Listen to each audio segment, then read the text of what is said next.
Selamat datang di channel Cerita Cinta. Channelnya cerita cinta romantis. Sebelum lanjut mohon dukungannya dengan like dan subscribe dulu. Gairah istri kesepian, bagian 7. Kamu tidak takut istrimu selingkuh? Tanya Lina heran. Trian hanya senyum-senyum dengan ucapan Lina, yang tampak sedang ingin membalasnya. Lina keheranan, kenapa Trian bersikap santai seperti itu? Aku pernah melihat darah. Di mall. Bersama seorang polisi. Bahkan mereka tidak malu-malu, berciuman di tempat umum. Akhirnya Lina mengatakan hal itu. Trian justru tertawa, mendengar perkataan Lina.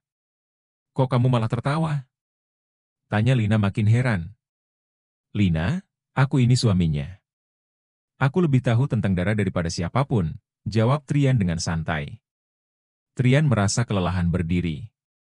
Ia lantas duduk, di lantai teras Lina dengan santainya.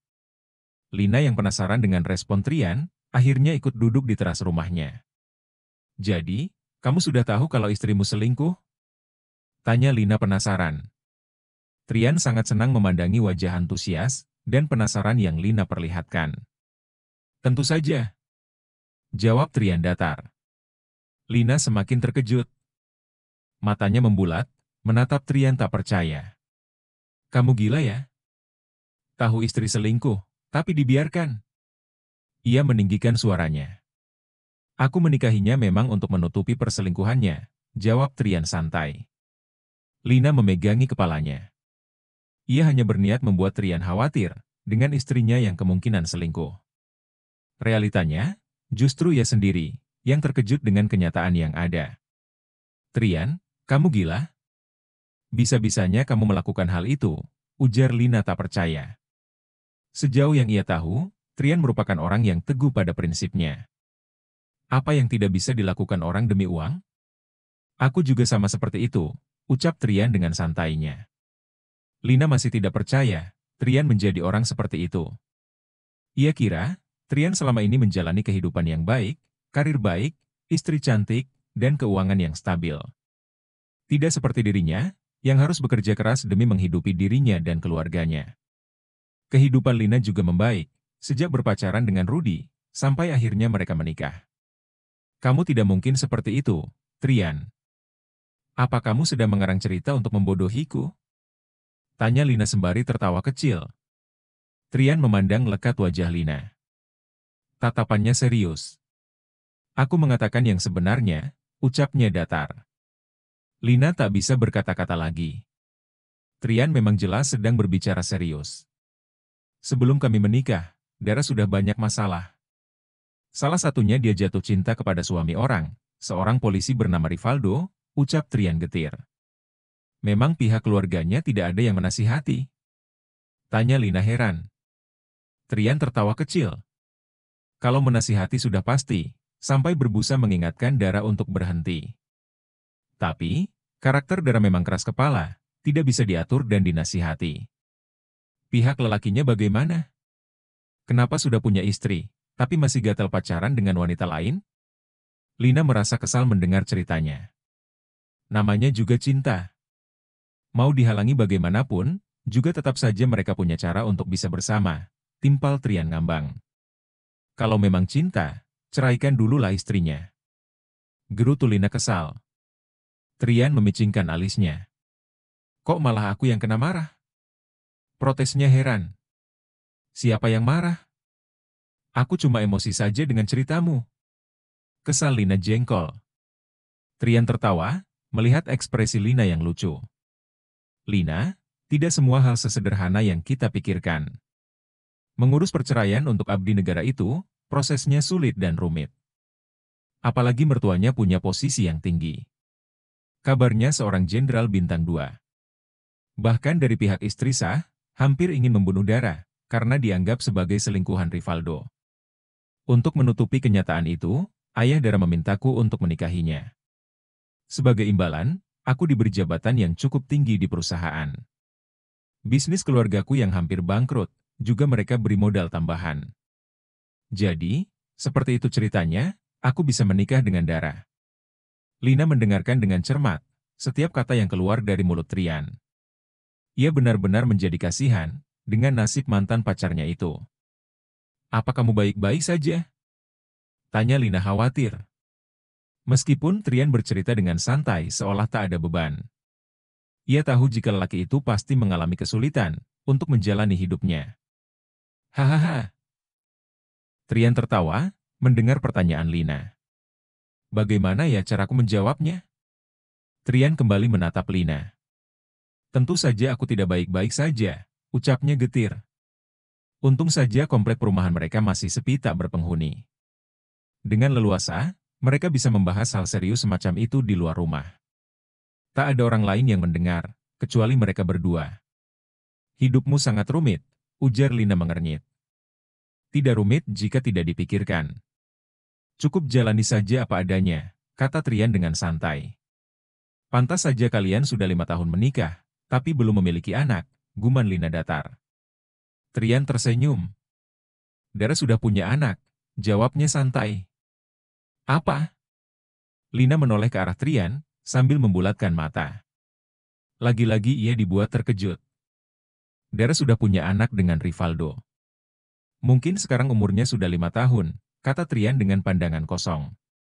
Dara tertegun. Cerita Trian benar-benar jauh di luar ekspektasinya.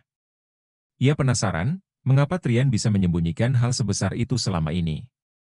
Lalu, di mana anak Dara sekarang? Tanya Lina penasaran. Ia benar-benar tidak menyangka, Dara sudah pernah melahirkan anak. Tubuhnya masih terlihat bagus, seperti wanita yang belum pernah melahirkan. Diasuh oleh orang tua Dara di kota J.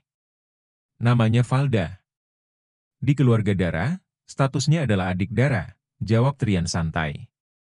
Lina tidak menyangka. Jika ada keluarga yang bertindak sejauh itu, demi menutupi kelakuan buruk anaknya. Bahkan sampai mengakui cucu sebagai anaknya sendiri. Dara yang di matanya terlihat sebagai wanita anggun, cantik dan berkelas. Sungguh sangat tidak disangka-sangka, bisa seperti itu. Dara terlihat sangat normal ketika berbicara. Bahkan, tak segan memperlihatkan kemesraannya bersama Trian. Pantas saja, Trian seperti lelaki yang tidak terurus. Bahkan, untuk memasak saja, Dara tidak mau. Ternyata mereka hanya tinggal bersama, bukan berumah tangga. Kamu gak mau nangis? Tanya Lina, yang kasihan dengan nasib Trian. Trian malah terkejut ditanya seperti itu. Aneh saja rasanya. Kenapa aku harus nangis? Bukannya kamu yang harusnya nangis? Kamu kan ketahuan sedang. Belum selesai Trian berbicara, Lina sudah memukulinya dengan kesal. Aduh, sakit. Hentikan, Lina. Teriak Trian, sembari berusaha menepis pukulan wanita itu. Kamu menyebalkan, ya. Tadi kan sudah janji tidak mau membahasnya lagi. Kesal Lina. Rasa simpatinya kepada Trian langsung berubah jadi emosi. Hahaha. Maaf. Kita kan sekarang hanya berdua. Tidak ada yang tahu juga, kilah Trian tertawa puas. Tetap saja menyebalkan. Bentak Lina geram. Trian tersenyum. Ia menepuk lembut puncak kepala Lina. Tadi kan aku sudah banyak bercerita. Sekarang, aku mau mendengarkan alasanmu. Kenapa suka melakukan hal seperti itu? Tanyanya penasaran. Aku tidak hobi melakukan hal seperti itu. Tadi pagi aku baru mencobanya sekali, ya. Jangan menuduh, aku sering melakukannya. Gerutu Lina protes. Trian tertawa keras, karena menganggap respon Lina sangat lucu. Iya. Maksudku, kenapa kamu mencoba-coba melakukan hal seperti itu? Tanya Trian. Iseng aja. Jawab Lina sekenanya. Iseng? Seorang Lina bisa melakukan hal seperti itu untuk iseng? Guman Trian tak percaya. Aku sering ditinggal suami lembur, Trian. Sebagai manusia biasa, kadang ada keinginan seperti itu, tapi suamiku tidak bisa memberi apa yang kuinginkan. Apa salahnya memuaskan diri sendiri? Jawab Lina dengan kesal. Ia sangat malu, hal itu terus-menerus dibahas. Sudah. Aku minta maaf. Jangan dibahas lagi, kata Trian. Ia merasa sudah kelewatan mengajak Lina bercanda. Malam ini, Dara menikmati waktu bersama teman-temannya di sebuah klub malam. Ia mengenakan pakaian minim tanpa lengan yang membuatnya terlihat seksi. Ada 3 orang teman yang duduk bersamanya. "Sesekali ajak suamimu ke sini. Kasihan kamu tinggal terus setiap hari," ujar Helen, teman Dara yang berambut panjang pirang. Dara meneguk minuman dari gelasnya, sembari menyunggingkan senyum. "Memangnya kenapa?" "Aku khawatir, kalian akan menerkamnya," jawab Dara tertawa. "Katanya, kan kamu tidak suka. Jadi, bolehlah teman-temanmu ini pendekatan. Nanti kalau kamu sudah bosan, salah satu dari kita siap menggantikan," tutur Wina, teman Dara yang berambut pendek. "Aku heran, bisa-bisanya kamu tidak menyukai suamimu. Padahal dia tampan," ucap Tri, si cantik berambut ikal. Dara melirik ke arah Tri. "Sepertinya, kamu yang paling tertarik dengan suamiku," tebaknya. Lelaki itu tidak lain adalah Rivaldo, satu-satunya lelaki yang bisa membuat Dara menjadi segila itu.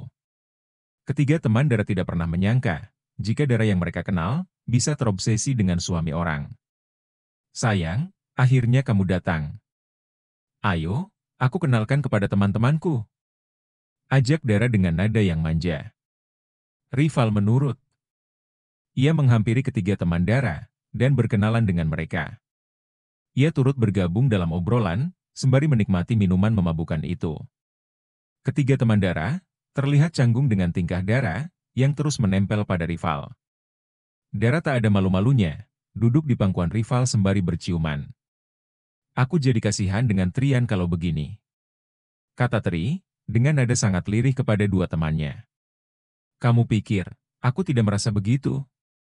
Aku juga kasihan dengan Trian. Tapi, mau bagaimana lagi? Ini bukan urusan kita. Kalau Dara jadi gila, kita juga yang repot. Jadi, biarkan saja," ucap Wina acuh. Dari ketiganya, Wina memang teman yang paling dekat dengan Dara. Ia tahu persis masalah yang dibuat oleh Dara, semenjak menjalin hubungan dengan Rival.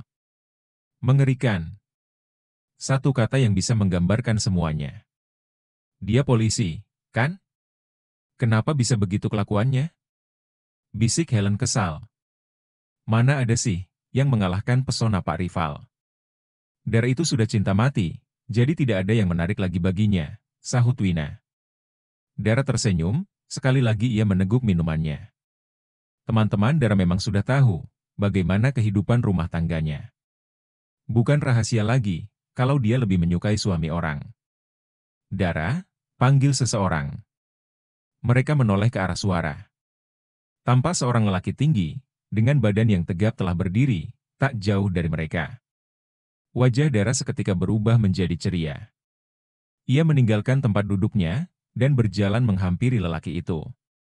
Tanpa mempedulikan apapun, ia melabuhkan pelukan mesra. Bahkan keduanya sampai berciuman bibir, membuat ketiga teman Dara di sana tercengang, saling berpandangan. Namanya juga manusia. Mau profesinya apa juga, tidak ada pengaruhnya dengan kelakuan. Tergantung pribadi masing-masing, jawab Wina santai. Trian seharusnya kabur, kasihan dia, gumam Tri. Mana mau Trian begitu? Bisa langsung jatuh miskin dia, tepis Wina. Kalau aku sih, lebih memilih jatuh miskin. Daripada tersiksa punya pasangan selingkuh, ucap Tri kesal sendiri. Sudahlah, Trian tahu resikonya menikahi Dara. Kita diam saja. Kalian tidak mau kan, pertemanan kita rusak? Lalu hubungan bisnis orang tua kita juga hancur? Kata Wina. Dia adalah orang yang tidak suka mencampuri urusan orang lain. Apalagi jika bisa berpengaruh buruk terhadap kehidupannya. Aku mau ke atas dulu ya. Mau istirahat bersama Rival, pamit Dara tanpa dosa.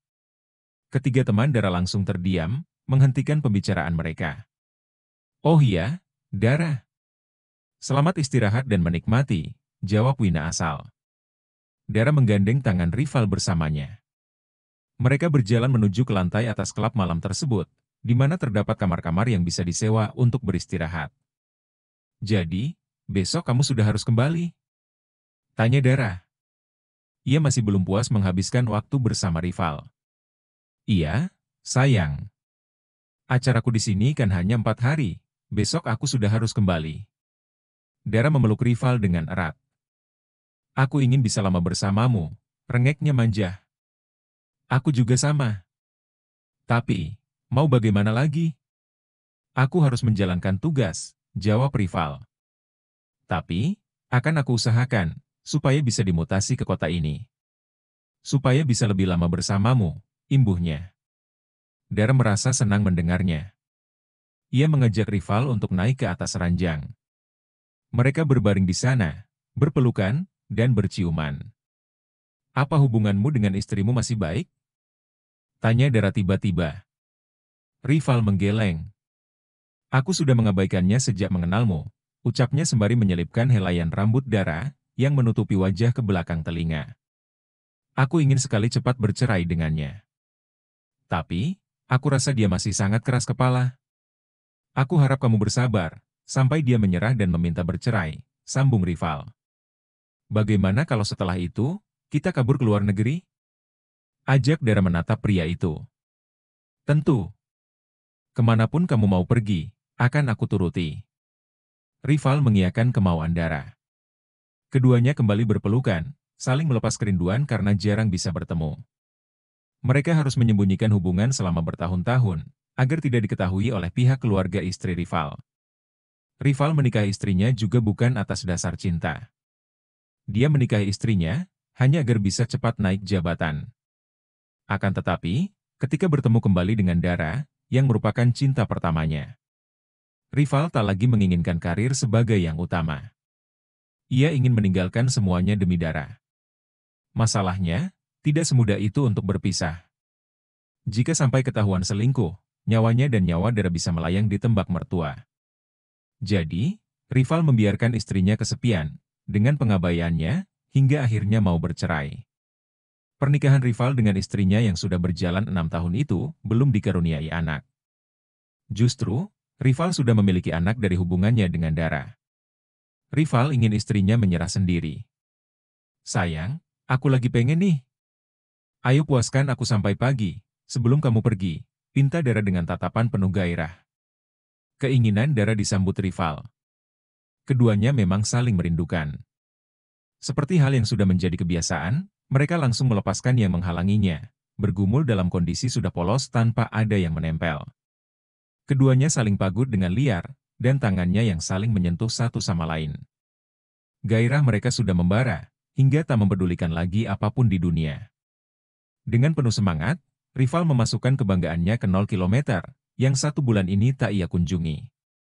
Raut wajahnya menggambarkan kenikmatan yang luar biasa. Suara lenguhan Dara, semakin membuatnya bersemangat, untuk menggerakkan menggenjot nikmat. Semakin ia bergerak, semakin keras jeritan Dara. Ah, enak sekali, ucap rival sembari tak henti mengayuhkan kendalinya. Sayang, aku sudah berhenti meminum pengaman. Ayo, buat aku hamil lagi, pinta Dara dengan ekspresi menggoda. Kalau seperti ini, aku tidak akan bisa lama berpisah denganmu. Sayang, ucap rival, yang selalu tergoda dengan kecantikan dan kenakalan Dara. Ia semakin bersemangat mengayuh, berpetualang menuju puncak kenikmatan. Tak puas hanya di bawah, Dara kini berganti posisi. Ia naik jadi di atas, mengambil kendali sepenuhnya. Dara makin liar, ia menari-nari di atas rival. Jeritan dan lenguhan Dara, makin nyaring terdengar. Dara begitu liar, dia sudah tidak ingat apa-apa lagi. Jangankan mengingat rian suaminya, mengingat ia sendiri waras atau tidaknya, ia sudah tidak ingat. Yang dia ingat hanya kepuasan dan kenikmatan, yang sedang ia rasakan. Serta kepuasan gairahnya, yang sebentar lagi akan dia temui di puncak kenikmatan. Rival yang melihat kelakuan Dara, hanya bisa meremelek. Menikmati indah dan nikmatnya, perjalanan mereka menuju puncak. Bagaimana bisa rival tak tergoda dengan Dara? Dia wanita yang cantik dan punya tubuh yang indah. Sementara, istrinya bertubuh gempal dan wajahnya biasa-biasa saja. Kalau bukan anak jenderal, dia juga tidak akan mau menikah dengan wanita yang kini masih menjadi istrinya. Bersambung.